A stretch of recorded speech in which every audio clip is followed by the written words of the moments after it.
O filme se inicia na pele de Lucinda, uma garotinha que era mais quieta, na dela, em um dia comum na escola. Detalhe, estamos em 1959.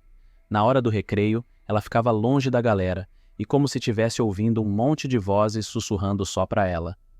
A professora, senhorita Taylor, teve que chamar o fim do recreio e a Lucinda estava lá, perdida no mundo dela. Depois, já em sala, a senhorita Taylor conta para a turma que no dia seguinte vai rolar a inauguração oficial da escola e, para celebrar, ia ter aquela competição massa onde a criançada tinha que desenhar o que achavam que o futuro reservava. A molecada toda animada, cada um na sua, menos a Lucinda. Ela, com aquelas vozes no ouvido, começa a encher o papel de números, numa vibe totalmente diferente. Só que o tempo acaba antes dela terminar, e a professora recolhe os trabalhos para botar numa cápsula do tempo, que só ia ver a luz do dia 50 anos depois. No grande dia da inauguração da escola primária William Dawes, o diretor faz o maior discurso, fala da cápsula do tempo e como a futura geração ia dar de cara com aquilo meio século depois. Mas, quando vão enterrar a cápsula, cadê a Lucinda? A professora e o pessoal começam a procurar pela menina pela escola. A senhorita Taylor escuta um barulho, abre uma porta e dá de cara com a Lucinda toda assustada, mãos sujas de sangue. E ela tinha continuado aquele lance dos números, só que agora na porta. A menina estava desesperada, pedindo para alguém fazer os sussurros pararem. Dá um pulo de 50 anos e a gente conhece o John, um astrofísico que está tentando segurar a barra depois de perder a esposa num incêndio. O cara tá numa fossa danada, sem ver muito sentido na vida. Ele tem um filho, o Caleb, que também tá tentando tocar o barco. Na escola do Caleb, o diretor atual faz o maior evento para abrir a cápsula do tempo. Chamam até a velha senhorita Taylor, que havia dado aula para a Lucinda, para participar. Quando abrem a cápsula, a criançada toda ganha um envelope. O Caleb pega o da Lucinda e, em vez de um desenho, tá lá um monte de números. Caleb, olhando aqueles números, começa a escutar sussurros e vê uma figura estranha olhando de longe. Quando ele olha de novo, nada, a figura sumiu. Em casa, Caleb tenta dar uma escapada para a casa de um amigo, e nesse papo, o John vê o papel com os números. Ele não devia ter levado aquilo para casa. Depois de botar o Caleb na cama, John, já meio no whisky, derruba um pouco no papel e, sem querer, faz um círculo em volta de uns números específicos, começando a se ligar que tem algo mais ali. John, que já estava com a cabeça fervilhando de teorias, resolve espalhar os números no quadro branco da cozinha e, num momento eureka, ele vê que um dos conjuntos marca a data fatídica, o dia em que as torres viraram pó, um evento horrível que tirou a vida de quase 3.000 pessoas. Apesar do cérebro do John gritar que aquilo só podia ser uma coincidência das brabas, o cara não consegue deixar para lá e mergulha de cabeça naquele mar de números. Ele descobre que a lista que a Lucinda deixou é praticamente um obituário global. Datas e o número de vidas ceifadas em desastres dos mais variados, desde explosões sinistras até terremotos destruidores, passando por furacões devastadores.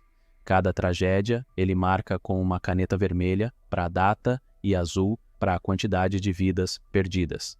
Mas tem uns números ali, soltos, que ele não consegue encaixar em tragédia nenhuma. No rolê do dia seguinte, John bate um papo com o Phil, colega de trabalho, sobre essa lista de previsões macabras. Ele explica que cada sequência de números está ligada a um desastre, mostrando a data e quantas almas se foram, e que até a data da morte da esposa dele está lá, marcada entre as tragédias, e para deixar a coisa toda mais pesada, tem 3 datas futuras anotadas, sendo que uma delas aponta que 81 almas vão partir deste plano amanhã. O Phil, meio que tentando não entrar na onda de paranoia, diz que isso deve ser coincidência, ou até mesmo uma pegadinha de mau gosto.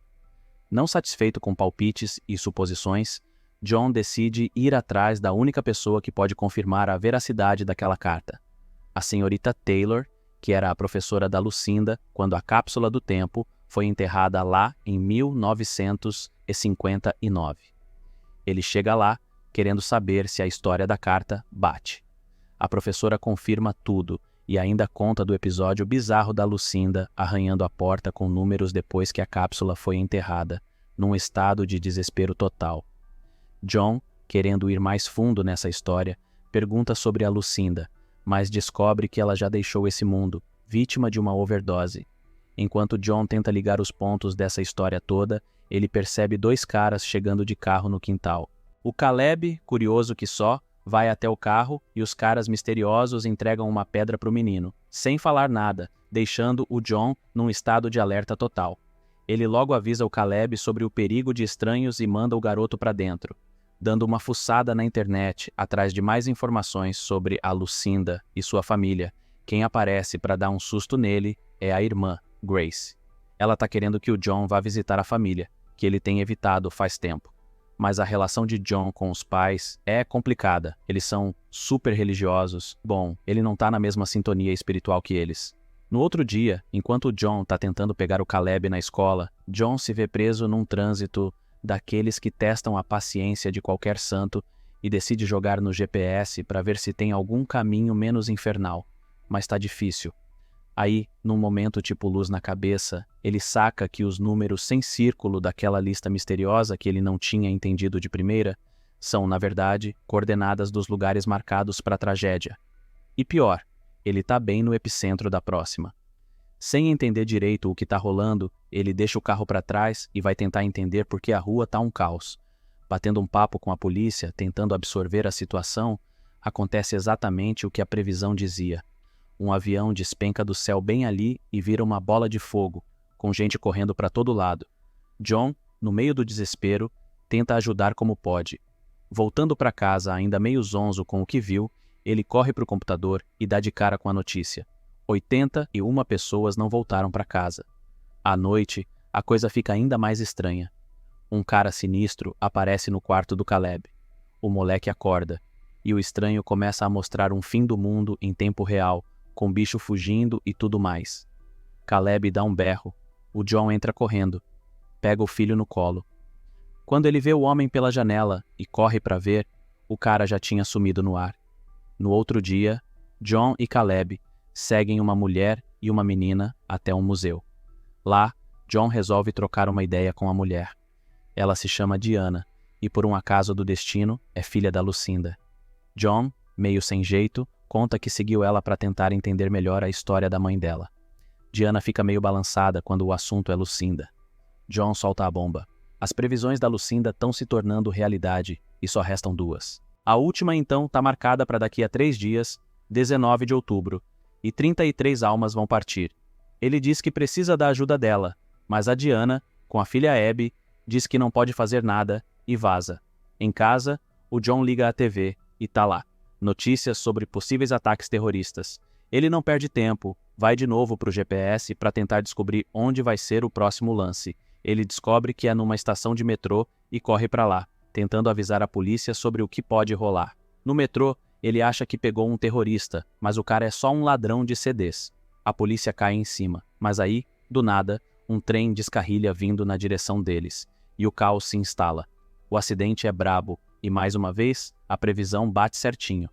Sobrevivendo ao desastre, John sai dos escombros para encontrar a polícia e os bombeiros no resgate. Chegando em casa, ele leva um susto ao ver a Diana e a Abby esperando por ele. Ela finalmente abre o jogo.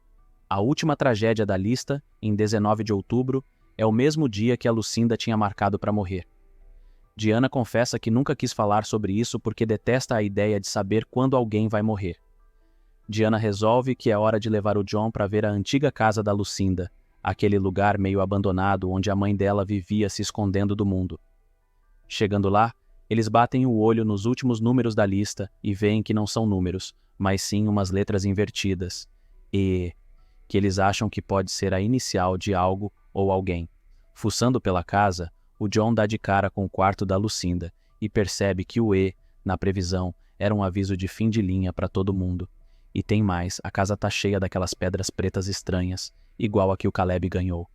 Enquanto isso, Caleb e Abby estão no carro esperando a volta dos dois, quando começam a escutar uns sussurros e a ver umas figuras bizarras chamando eles.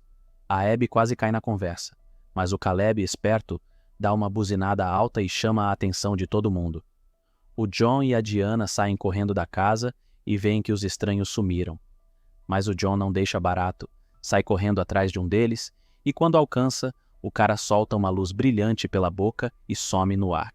Voltando para casa, a galera tá tentando digerir que talvez aquela seja a última noite deles, se a previsão da Lucinda se confirmar. Na manhã seguinte, o John vê um desenho da Abby e cai a ficha. O desastre final pode ter a ver com o Sol. Ele corre para o observatório, checa as leituras do Sol e vê que tá tudo fora do normal, com uma baita explosão solar a caminho que pode varrer a humanidade do mapa. Eles então bolam um plano de ir para uma caverna subterrânea onde a Diana brincava quando era criança. Mas quando o John vai chamar o Caleb, encontra o menino fazendo uma lista parecida com a da Lucinda. Isso faz o John pensar que a escrita da Lucinda na porta, lá atrás, era a chave para entender a última previsão. Eles voltam para a escola, arrancam a porta e levam para casa para tentar decifrar o código. A Diana, ansiosa para se mandar para as cavernas antes que o caos se instale, pega as crianças e vai na frente. O John, depois de pegar as coordenadas na porta, percebe que todo mundo já vazou e sai correndo atrás deles. Diana dá uma parada num posto de gasolina, bem na hora que o governo manda o aviso para a galera procurar abrigo, de preferência um lugar subterrâneo. Ela liga para o John, passa a localização deles e espera ele chegar para juntos enfrentarem o que estiver por vir.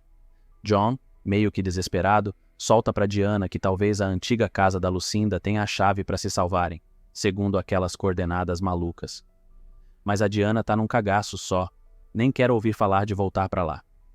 Enquanto eles estão nesse papo ao telefone, uns caras sinistros resolvem dar uma de Velozes e Furiosos e roubam o carro dela, com Caleb e Abby dentro. Sem pensar duas vezes, a Diana comete a loucura de pegar outro carro e sai no encalço dos malucos, só que acaba se enroscando com um caminhão pelo caminho. A batida é feia e ela acaba quebrando o pescoço, morrendo ali mesmo, na frente do John, batendo com a previsão da mãe dela na mosca, à meia-noite. John, sem ter muito o que fazer, pega o carro e vai até a tal casa abandonada da Lucinda, seguindo um caminho meio escondido pela mata. No caminho, ele vê um monte daquelas pedras pretas misteriosas. Quando ele finalmente dá de cara com um dos homens estranhos, já tá quase puxando o gatilho, mas o Caleb aparece do nada e pede pro pai baixar a arma. O moleque explica que os caras estranhos, na verdade, estão tentando ajudar, que eles mandaram aquelas mensagens todas sobre os desastres para tentar salvar a humanidade de um fim total. Aí, do nada, os caras mostram uma nave gigantesca no céu. John fica boquiaberto. Mas aí vem o baque. Eles só vão levar as crianças. Dizem que só os escolhidos podem embarcar. O Caleb começa a chorar, e pai e filho se despedem num daqueles momentos que aperta o coração. Os estranhos viram uns seres de luz e decolam com a nave, deixando o John para trás. Pelo mundo afora, várias naves dessas estão resgatando crianças e sumindo no horizonte. O John acorda no outro dia, meio zonzo, no chão, e resolve dar uma passada na casa da família. A irmã dele, meio que surpresa, dá um abraço nele. John diz que o Caleb está seguro. Ele entra, abraça o pai, depois a mãe, e a irmã se junta no abraço coletivo. Eles estão nesse momento família quando a tal explosão solar começa a varrer tudo. Enquanto isso, lá longe, a nave deixa o Caleb e a Abby num lugar seguro, e eles correm felizes em direção a uma árvore gigantesca, começando uma nova aventura.